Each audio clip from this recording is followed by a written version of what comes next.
Am I not free? Am I not an apostle? Have I not seen Jesus our Lord? Are you not the result of my work in the Lord? Even though I may not be an apostle to others, surely I am to you, for you are the seal of my apostleship in the Lord. This is my defense to those who sit in judgment on me. Don't we have the right to food and drink? Don't we have the right to take a believing wife along with us, as do the other apostles and the Lord's brothers and Cephas? Or is it only I and Barnabas who lack the right to not work for a living? Who serves as a soldier at his own expense? Who plants a vineyard and does not eat its grapes? Who tends a flock and does not drink the milk? Do I say this merely on human authority? Doesn't the law say the same thing? For it is written in the law of Moses, "Do not muzzle an ox while it is treading out the grain." Is it about oxen that God is concerned? Surely he says this for us, doesn't he? Yes, this was written for us, because whoever plows and thrashes should be able to do so in the hope of sharing in the harvest. If we have sown spiritual seed among you, is it too much if we reap a material harvest from you? If others have this right of support from you, shouldn't we have it all the more? But we did not use this right. On the contrary, we put up with anything rather than hinder the gospel of Christ. Don't you know that those who serve in the temple get their food from the temple, and that those who serve at the altar share in what is offered on the altar? In the same way, the Lord has commanded that those who preach the gospel should receive their living from the gospel. But I have not used any of these rights, and I am not writing this in the hope that you will do such things for me, for I would rather die than allow anyone to deprive me of this boast.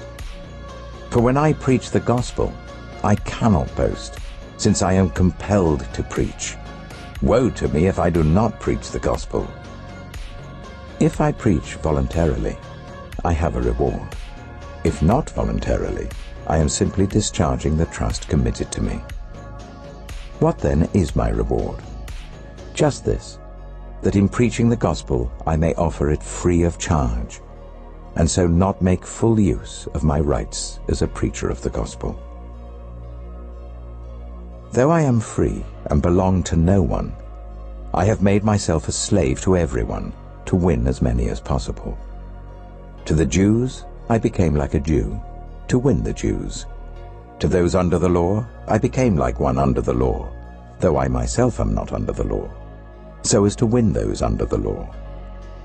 To those not having the law I became like one not having the law, though I am not free from God's law, but am under Christ's law, so as to win those not having the law.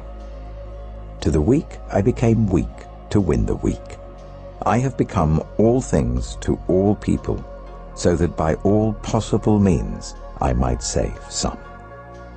I do all this for the sake of the gospel, that I may share in its blessings. Do you not know that in a race all the runners run, but only one gets the prize? Run in such a way as to get the prize. Everyone who competes in the games goes into strict training.